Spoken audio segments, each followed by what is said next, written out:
মসজিদটার নাম কি? আজকে থাকছি বাংলাদেশের মধ্যে এক বৃহত্তম মসজিদ। এই মসজিদটা অত্যন্ত সুন্দর। এখানে যেখানে বসে আছি দেখতেই পাচ্ছেন এপাশ ওপাশ সব কাজ কিন্তু উন্মুক্ত। বন্ধুরা চলুন আজকে এই ভিডিওটা না টেনে দেখি সম্পূর্ণ যে এই মসজিদটা কোথায় এবং কত বড় বা কিভাবে গড়ে উঠলো।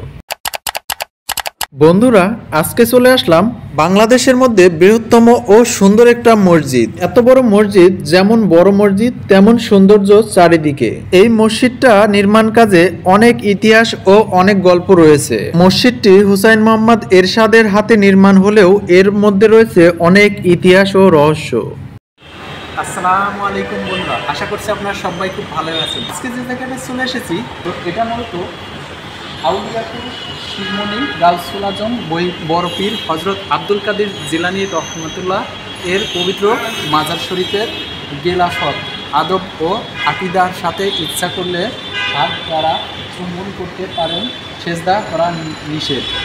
বুঝতেই পারছেন এটা একটা আমাদের ধার্মিক একটা মুসলিম সম্প্রদায়ের মধ্যে অন্যতম একটা সুন্দর একটা জায়গা। দেখতেই পাচ্ছেন এখানে গণপ্রজাতন্ত্রী বাংলাদেশ সরকার এটা সুন্দরভাবে তারা কাঠামো তৈরি করে দিয়েছে। এতটাই সুন্দর যে এই মসজিদ এবং মসজিদের ভিতরে যে এত বড় জায়গা যা দেখলে অবাক হয়ে যাবে। দেখুন আমার সাথে আসুন।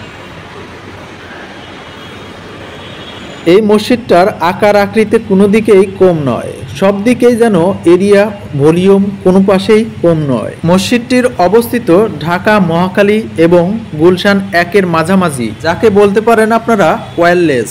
আঙ্কেল এই মসজিদটার নাম কি? গাউসুল আজম। ও আচ্ছা। তো বন্ধুরা এখানে যেখানে বসে আছি দেখতেই পাচ্ছেন এপাশ ওপাশ সব কাজ কিন্তু উন্মুক্ত, কিন্তু চারিদিকে পরিবেশে যেন ছায়া অন্যরকম। এখানে অন্যরকম একটা প্রশান্তি, কারণ মসজিদ মানে শান্তির স্থান। আর এখানে প্রত্যেকটা মুমিনদার থেকে শুরু করে প্রত্যেকের যেন সুন্দর একটা মানে সময় পার করার মতো, এবং পৃথিবীতে বলা হয় যে সবথেকে শান্তিময় স্থান হলো মসজিদ। এই মসজিদটা নির্মাণ করেন আমেরিকার বিখ্যাত মনীষী লাদেন। তৎকালীন বাংলাদেশ সরকার তখন থাকে হুসাইন মোহাম্মদ এরশাদ, তার হাত দ্বারাই মূলত মসজিদটা নির্মাণ করা হয়। তো বন্ধুরা আজকের এই ছোট্ট একটা ভিডিও আপনাদের দেখে কেমন লেগেছে অবশ্যই কমেন্ট বলবেন। ভালো লাগলে অবশ্যই আমাকে একটা ফলো করবেন।